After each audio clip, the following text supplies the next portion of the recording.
मित्रांनो, आज एक गोष्ट लक्षात येते का? कालपर्यंत बिबट्या जंगलात होता, आज तो शेतात आहे.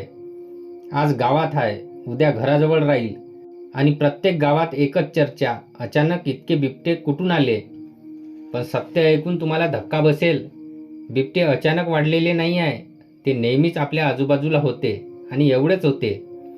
फरक फक्त एवढाच आहे की आता तो दिसायला लागला आहे. हा व्हिडिओ भीती पसरवण्यासाठी नाही, हा व्हिडिओ आहे सत्य समजवण्यासाठी. आज आपण पाहणार आहोत बिबटे अचानक एवढे का दिसत आहे, यामागे आपली चूक काय आहे, वन खातं काय करते आणि सर्वात महत्त्वाचं आपण काय करायला हवं. सर्वात पहिले हे समजून घ्या की सर्वात मोठा गैरसमज, बिबट्यांची संख्या खूप वाढली आहे.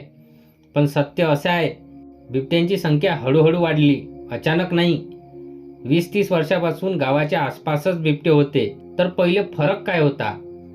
तेव्हा कॅमेरा नव्हता, मोबाईल नव्हता, CCTV नव्हते. आता प्रत्येक हातात मोबाईल, व्हॉट्सअप, फेसबुक, यूट्यूब. एक बिबट्या आणि 100 व्हिडिओ.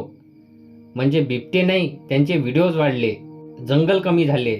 आता दुसरं आणि सगळ्यात मोठं कारण, जंगल कमी झालं, शेती वाढली, रस्ते, कारखाने, वसाहती वाढल्या, जंगलांचे छोटे छोटे तुकडे झाले. बिबट्या काय करतो? तो मायग्रेट करत नाही, तो ॲडजस्ट करतो. म्हणूनच ऊस, सोयाबीन, कडधान्याची शेती, बिबट्यासाठी नवं जंगल बनलं. नंतर बिबट्याचं अन्न आपल्या गावात, हे खूप लोकांना माहिती नाही. बिबट्या माणसासाठी येत नाही, तो अन्नासाठी येतो. आणि ते अन्न काय? तर कुत्रे, डुक्कर, शेळ्या, मेंढ्या. गावात काय वाढले? गावात भटकी कुत्री वाढली. जिथे कुत्रे तिथे बिबट्या. नंतर रात्री आपली काय चूक असते ते समजून घ्या. आता खरी समस्या म्हणजे आपण रात्री काय करतो?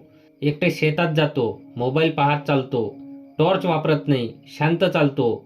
बिबट्या रात्री ॲक्टिव्ह असतो, शांत, दबा धरून बसणारा असतो.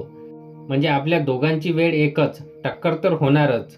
नंतर बिबट्या दिसला की पॅनिक होणे ही सगळ्यात मोठी चूक आहे.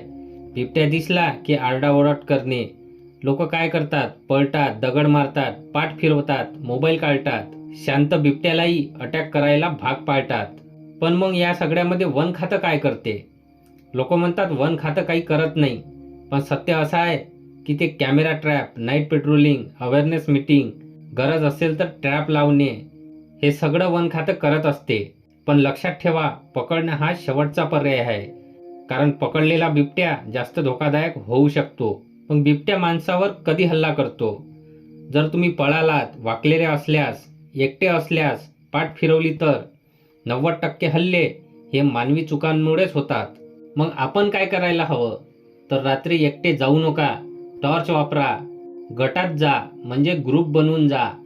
कुत्र्यांना मोकळं सोडू नका. बिबट्या दिसला तर शांत राहा, नजर ठेवा, मागे सरका.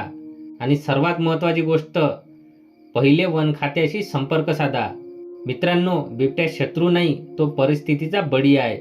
जर आपण समजून घेतलं तर हल्ले कमी होतील, जीव वाचतील, गाव सुरक्षित राहील. हा व्हिडिओ शेअर करा, कारण माहिती शेअर करणे म्हणजे जीव वाचवणे. कमेंटमध्ये सांगा, तुमच्या गावात बिबट्या दिसतो का?